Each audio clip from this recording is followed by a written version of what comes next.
Famous Modern Ghost Stories. Section 1. The Willows. 1.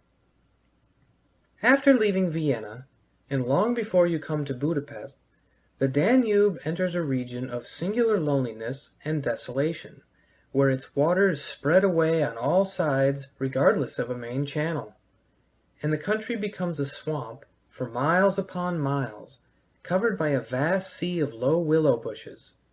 On the big maps, this deserted area is painted in a fluffy blue, growing fainter in color as it leaves the banks, and across it may be seen in large straggling letters the word Sumphi, meaning marshes. In high flood, this great acreage of sand, shingle beds, and willow-grown islands is almost topped by the water, but in normal seasons the bushes bend and rustle in the free winds, showing their silver leaves to the sunshine in an ever-moving plain of bewildering beauty. These willows never attain to the dignity of trees. They have no rigid trunks. They remain humble bushes, with rounded tops and soft outline, swaying on slender stems that answer to the least pressure of the wind, supple as grasses, and so continually shifting that they somehow give the impression that the entire plain is moving and alive. For the wind sends waves rising and falling over the whole surface, waves of leaves instead of waves of water. Green swells like the sea too, until the branches turn and lift, and then silvery white as their underside turns to the sun. Happy to slip beyond the control of stern banks, the Danube here wanders about at will among the intricate network of channels intersecting the islands everywhere with broad avenues down which the waters pour with a shouting sound, making whirlpools, eddies, and foaming rapids, tearing at the sandy banks, carrying away masses of shore and willow clumps, and forming new islands innumerable which shift daily in size and shape and possess at best an impermanent life, since the flood time obliterates their very existence. Properly speaking, this fascinating part of the river's life begins soon after leaving Pressburg, and we, in our Canadian canoe, with gypsy tent and frying pan on board, reached it on the crest of a rising flood about mid-July. That very same morning, when the sky was reddening before sunrise, we had slipped swiftly through still sleeping Vienna, leaving it a couple of hours later a mere patch of smoke against the blue hills of the Wienerwald on the horizon. We had breakfasted below Fischeramend, under a grove of birch trees roaring in the wind, and had then swept on the tearing current past Orth, Hainburg, Petronell, the old Roman Carnuntum of Marcus Aurelius, and so under the frowning heights of Theban, on a spur of the Carpathians, where the march steals in quietly from the left and the frontier is crossed between Austria and Hungary. Racing along at 12 kilometers an hour soon took us well into Hungary, and the muddy waters, sure sign of flood, sent us aground on many a shingle bed and twisted us like a cork in many a sudden belching whirlpool before the towers of Pressburg, Hungarian Pozsony, showed against the sky. And then the canoe, leaping like a spirited horse, flew at top speed under the grey walls, negotiated safely the sunken chain of the Fleischenbruck ferry, turned the corner sharply to the left, and plunged on yellow foam into the wilderness of islands, sandbanks, and swampland beyond, the land of the Willows. The change came suddenly, as when a series of bioscope pictures snaps down on the streets of a town and shifts without warning into the scenery of lake and forest. We entered the land of desolation on wings, and in less than half an hour there was neither boat nor fishing hut, nor red roof, nor any single sign of human habitation and civilization within sight. The sense of remoteness from the world of humankind, the utter isolation, the fascination of this singular world of willows, winds, and waters, instantly laid its spell upon us both, so that we allowed laughingly to one another that we ought by right to have held some special kind of passport to admit us, and that we had, somewhat audaciously, come without asking leave into a separate little kingdom of wonder and magic, a kingdom that was reserved for the use of others who had a right to it, with everywhere unwritten warnings to trespassers for those who had the imagination to discover them. Though still early in the afternoon, the ceaseless buffetings of a most tempestuous wind made us feel weary, and we at once began casting about for a suitable camping ground for the night. But the bewildering character of the islands made landing difficult. The swirling flood carried us inshore and then swept us out again. The willow branches tore our hands as we seized them to stop the canoe, and we pulled many a yard of sandy bank into the water before at length we shot with a great sideways blow from the wind into a backwater and managed to beach the bows in a cloud of spray.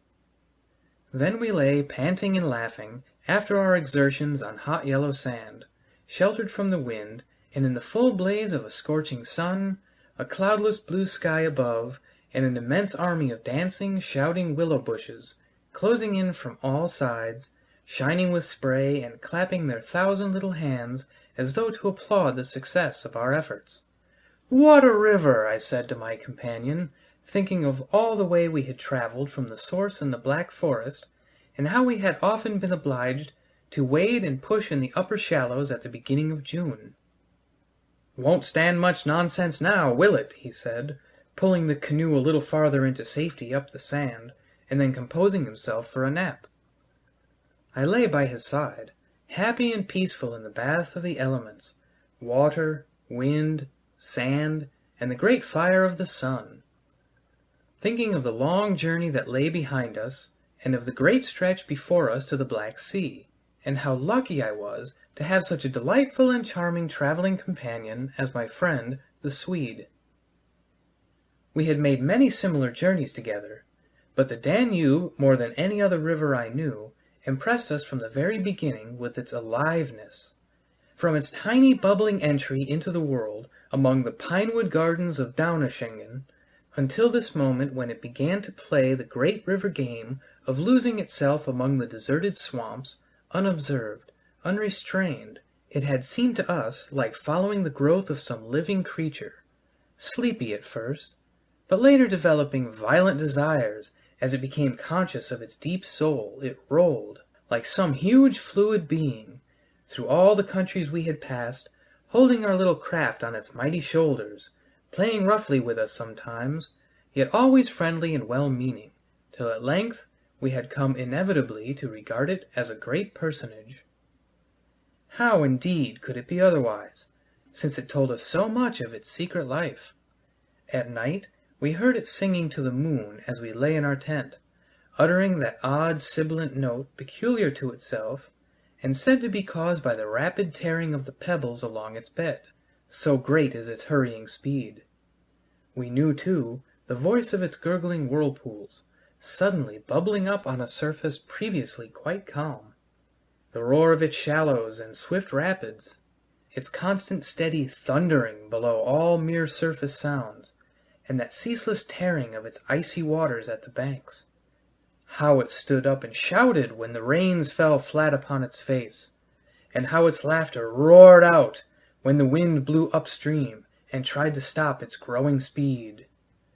We knew all its sounds and voices, its tumblings and foamings, its unnecessary splashing against the bridges, that self-conscious chatter when there were hills to look on, the affected dignity of its speech when it passed through the little towns, far too important to laugh, and all these faint, sweet whisperings when the sun caught it fairly in some slow curve and poured down upon it till the steam rose. It was full of tricks, too, in its early life before the great world knew it. There were places in the upper reaches among the Swabian forests when yet the first whispers of its destiny had not reached it, where it elected to disappear through holes in the ground, to appear again on the other side of the porous limestone hills, and start a new river with another name, leaving too so little water in its own bed that we had to climb out and wade and push the canoe through miles of shallows. And a chief pleasure, in those early days of its irresponsible youth, was to lie low, like Brer Fox, just before the little turbulent tributaries came to join it from the Alps, and to refuse to acknowledge them when in, but to run for miles side by side, the dividing line well marked, the very levels different, the Danube utterly declining to recognize the newcomer. Below Passau, however, it gave up this particular trick, for there the Inn comes in with a thundering power impossible to ignore, and so pushes and incommodes the parent river that there is hardly room for them in the long twisting gorge that follows, and the Danube is shoved this way and that against the cliffs, and forced to hurry itself with great waves and much dashing to and fro in order to get through in time. And during the fight our canoe slipped down from its shoulder to its breast, and had the time of its life among the struggling waves. But the Inn taught the old river a lesson, and after Passau it no longer pretended to ignore new arrivals.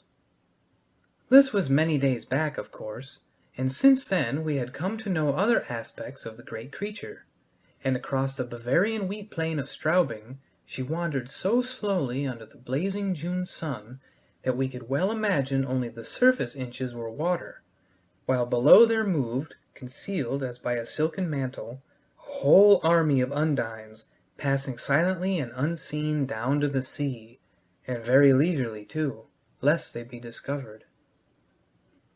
Much, too, we forgave her because of her friendliness to the birds and animals that haunted the shores.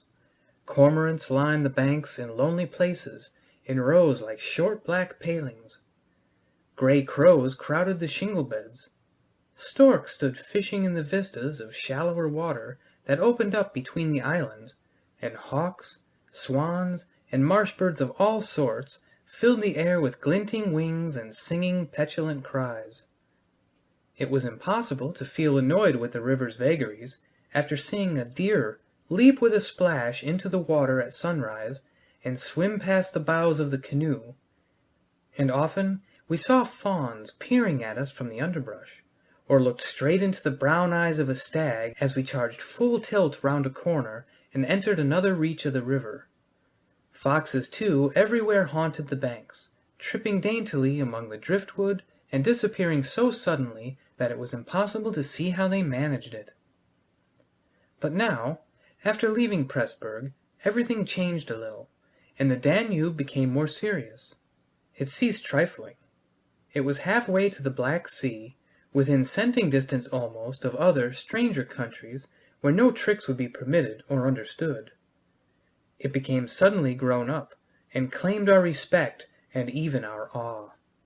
It broke out into three arms, for one thing, that only met again 100 kilometers farther down, and for a canoe there were no indications which one was intended to be followed. "If you take a side channel," said the Hungarian officer we met in the Pressburg shop while buying provisions, "you may find yourself, when the flood subsides, 40 miles from anywhere, high and dry, and you may easily starve. There are no people, no farms, no fishermen. I warn you not to continue. The river, too, is still rising, and this wind will increase." The rising river did not alarm us in the least, but the matter of being left high and dry by a sudden subsidence of the waters might be serious, and we had consequently laid in an extra stock of provisions. For the rest, the officer's prophecy held true, and the wind, blowing down a perfectly clear sky, increased steadily till it reached the dignity of a westerly gale. It was earlier than usual when we camped, for the sun was a good hour or two from the horizon, and leaving my friend still asleep on the hot sand, I wandered about in desultory examination of our hotel. The island, I found, was less than an acre in extent, a mere sandy bank standing some 2 or 3 feet above the level of the river. The far end, pointing into the sunset, was covered with flying spray which the tremendous wind drove off the crests of the broken waves. It was triangular in shape, with the apex upstream. I stood there for several minutes, watching the impetuous crimson flood bearing down with a shouting roar, dashing in waves against the bank as though to sweep it bodily away, and then swirling by in 2 foaming streams on either side. The ground seemed to shake with the shock and rush, while the furious movement of the willow bushes as the wind poured over them increased the curious illusion that the island itself actually moved. Above, for a mile or two, I could see the great river descending upon me. It was like looking up the slope of a sliding hill, white with foam, and leaping up everywhere to show itself to the sun. The rest of the island was too thickly grown with willows to make walking pleasant, but I made the tour nevertheless. From the lower end, the light, of course, changed, and the river looked dark and angry. Only the backs of the flying waves were visible, streaked with foam, and pushed forcibly by the great puffs of wind that fell upon them from behind. For a short mile it was visible, pouring in and out among the islands, and then disappearing with a huge sweep into the willows, which closed about it like a herd of monstrous antediluvian creatures crowding down to drink. They made me think of gigantic sponge-like growths that sucked the river up into themselves. They caused it to vanish from sight. They herded there together in such overpowering numbers. Altogether it was an impressive scene, with its utter loneliness, its bizarre suggestion, and as I gazed, long and curiously, a singular emotion began to stir somewhere in the depths of me. Midway in my delight of the wild beauty, there crept unbidden and unexplained a curious feeling of disquietude, almost of alarm. A rising river, perhaps, always suggests something of the ominous. Many of the little islands I saw before me would probably have been swept away by the morning. This resistless, thundering flood of water touched the sense of awe. Yet I was aware that my uneasiness lay deeper far than the emotions of awe and wonder. It was not that I felt, nor had it directly to do with the power of the driving wind, the shouting hurricane that might almost carry up a few acres of willows into the air and scatter them like so much chaff over the landscape. The wind was simply enjoying itself, for nothing rose out of the flat landscape to stop it, and I was conscious of sharing its great game with kind of pleasurable excitement. Yet this novel emotion had nothing to do with the wind. Indeed, so vague was the sense of distress I experienced that it was impossible to trace it to its source and deal with it accordingly, though I was aware somehow that it had to do with my realization of our utter insignificance before this unrestrained power of the elements about me. The huge grown river had something to do with it too, a vague, unpleasant idea that we had somehow trifled with these great elemental forces, in whose power we lay helpless every hour of the day and night. For here, indeed, they were gigantically at play together, and the sight appealed to the imagination. But my emotion, so far as I could understand it, seemed to attach itself more particularly to the willow bushes, to these acres and acres of willows, crowding, so thickly growing there, swarming everywhere the eye could reach, pressing upon the river as though to suffocate it, standing in dense array mile after mile beneath the sky, watching, waiting, listening. And apart quite from the elements, the willows connected themselves subtly with my malaise, attacking the mind insidiously somehow by reason of their vast numbers, and contriving in some way or other to represent to the imagination a new and mighty power, a power, moreover, not altogether friendly to us. Great revelations of nature, of course, never fail to impress in one way or another, and I was no stranger to moods of the kind. Mountains overawe and oceans terrify, while the mystery of great forests exercises a spell peculiarly its own. But all these, at one point or another, somewhere link on intimately with human life and human experience. They stir comprehensible, even if alarming, emotions. They tend on the whole to exalt. With this multitude of willows, however, it was something far different, I felt. Some essence emanated from them that besieged the heart. A sense of awe awakened, true, but of awe touched somewhere by a vague terror. Their serried ranks, growing everywhere darker about me as the shadows deepened, moving furiously yet softly in the wind, woke in me the curious and unwelcome suggestion that we had trespassed here upon the borders of an alien world, a world where we were intruders, a world where we were not wanted or invited to remain, where we ran grave risks perhaps. The feeling, however, though it refused to yield its meaning entirely to analysis, did not at the time trouble me by passing into menace, yet it never left me quite, even during the very practical business of putting up the tent in a hurricane of wind and building a fire for the stew pot. It remained, just enough to bother and perplex, and to rob a most delightful camping ground of a good portion of its charm. To my companion, however, I said nothing, for he was a man I considered devoid of imagination. In the first place, I could never have explained to him what I meant, and in the second, he would have laughed stupidly at me if I had. There was a slight depression in the center of the island, and here we pitched the tent. The surrounding willows broke the wind a bit. "A poor camp," observed the imperturbable Swede, when at last the tent stood upright. "No stones and precious little firewood. I'm for moving on early tomorrow, eh? This sand won't hold anything." But the experience of a collapsing tent at midnight had taught us many devices, and we made the cozy gypsy house as safe as possible, and then set about collecting a store of wood to last till bedtime. Willow bushes dropped no branches, and driftwood was our only source of supply. We hunted the shores pretty thoroughly. Everywhere the banks were crumbling as the rising flood tore at them and carried away great portions with a splash and a gurgle. "The island's much smaller than when we landed," said the accurate Swede. "It won't last long at this rate.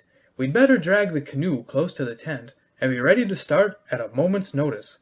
I shall sleep in my clothes." He was a little distance off, climbing along the bank, and I heard his rather jolly laugh as he spoke. "By Jove!" I heard him call a moment later, and turned to see what had caused his exclamation, but for the moment he was hidden by the willows, and I could not find him. "What in the world's this?" I heard him cry again, and this time his voice had become serious. I ran up quickly and joined him on the bank. He was looking over the river, pointing at something in the water. "Good heavens, it's a man's body!" he cried excitedly. "Look!" A black thing, turning over and over in the foaming waves, swept rapidly past. It kept disappearing and coming up to the surface again. It was about 20 feet from the shore, and just as it was opposite to where we stood, it lurched round and looked straight at us. We saw its eyes reflecting the sunset and gleaming an odd yellow as the body turned over. Then it gave a swift, gulping plunge and dived out of sight in a flash. "An otter, by gad!" we exclaimed in the same breath, laughing. It was an otter, alive, and out on the hunt, yet it had looked exactly like the body of a drowned man turning helplessly in the current. Far below it came to the surface once again, and we saw its black skin wet and shining in the sunlight. Then, too, just as we turned back, our arms full of driftwood, another thing happened to recall us to the river bank. This time it really was a man, and what was more, a man in a boat. Now a small boat on the Danube was an unusual sight at any time, but here in this deserted region, and at flood time, it was so unexpected as to constitute a real event. We stood and stared. Whether it was due to the slanting sunlight or the refraction from the wonderfully illumined water, I cannot say, but whatever the cause, I found it difficult to focus my sight properly upon the flying apparition. It seemed, however, to be a man standing upright in a sort of flat-bottomed boat, steering with a long oar, and being carried down the opposite shore at a tremendous pace.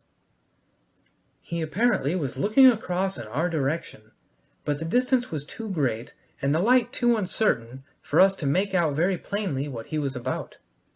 It seemed to me that he was gesticulating and making signs at us. His voice came across the water to us, shouting something furiously, but the wind drowned it so that no single word was audible.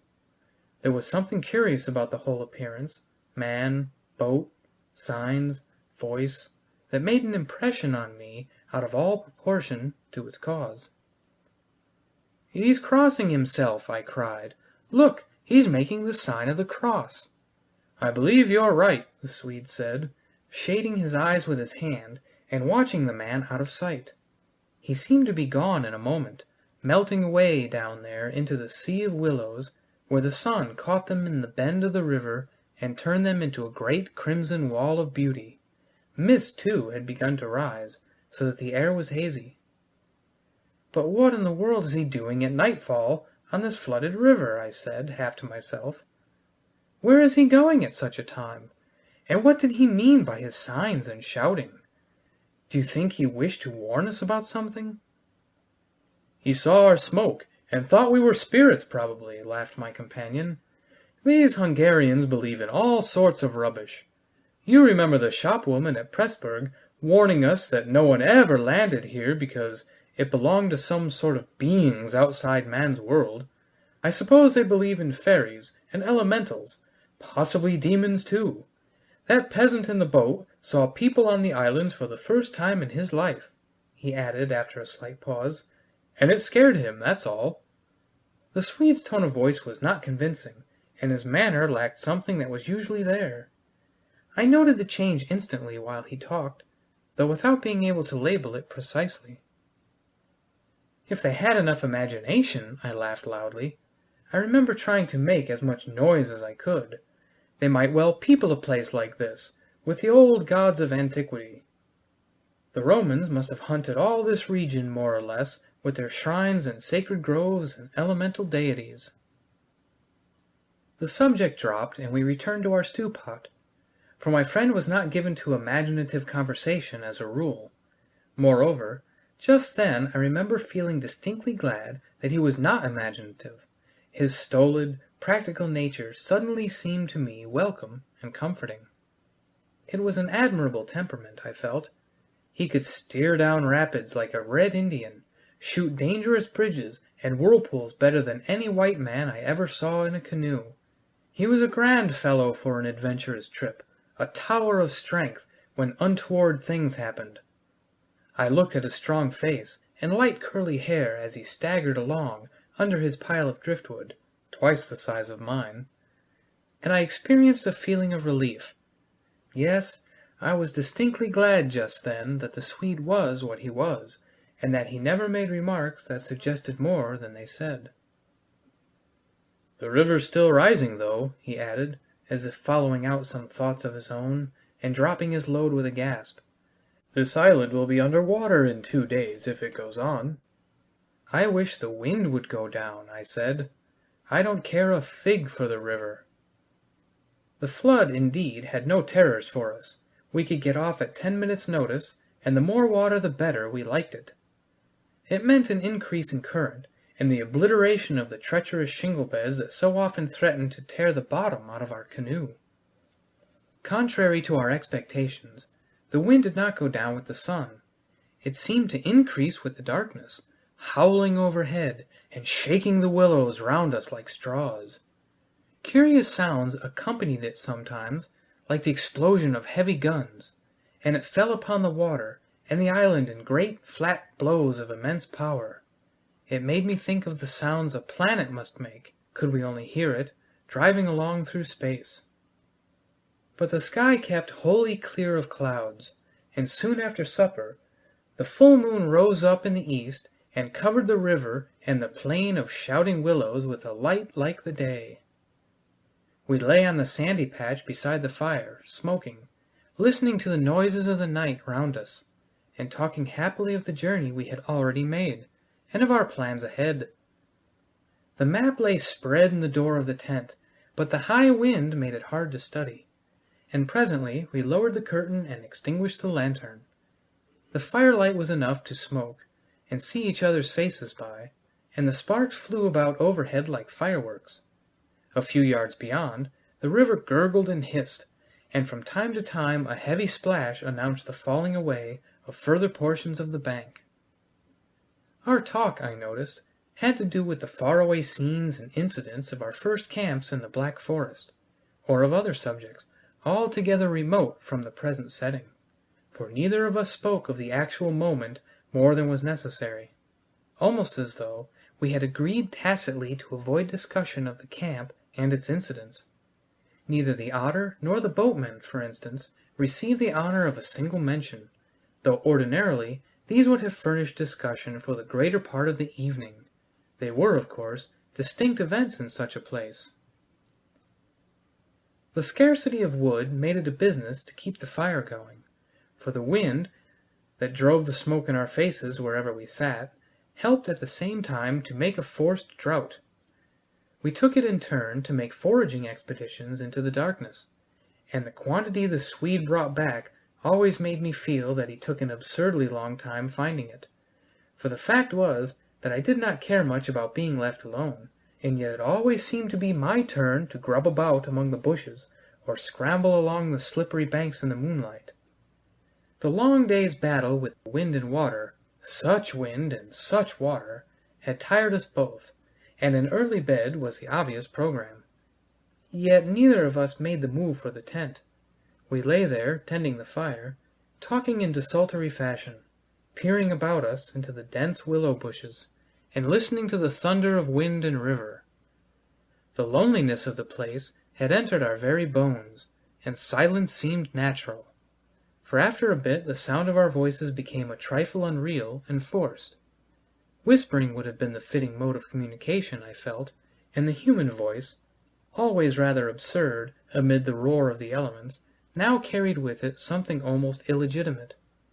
It was like talking out loud in church, or in some place where it is not lawful, perhaps not quite safe to be overheard.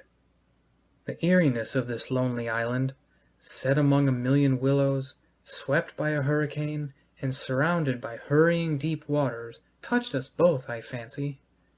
Untrodden by man, almost unknown to man, it lay there beneath the moon, remote from human influence, on the frontier of another world, an alien world, a world tenanted by willows only and the souls of willows, and we, in our rashness, had dared to invade it, even to make use of it. Something more than the power of its mystery stirred in me as I lay on the sand, feet to fire, and peered up through the leaves at the stars. For the last time I rose to get firewood. "When this is burnt up," I said firmly, "I shall turn in," and my companion watched me lazily as I moved off into the surrounding shadows.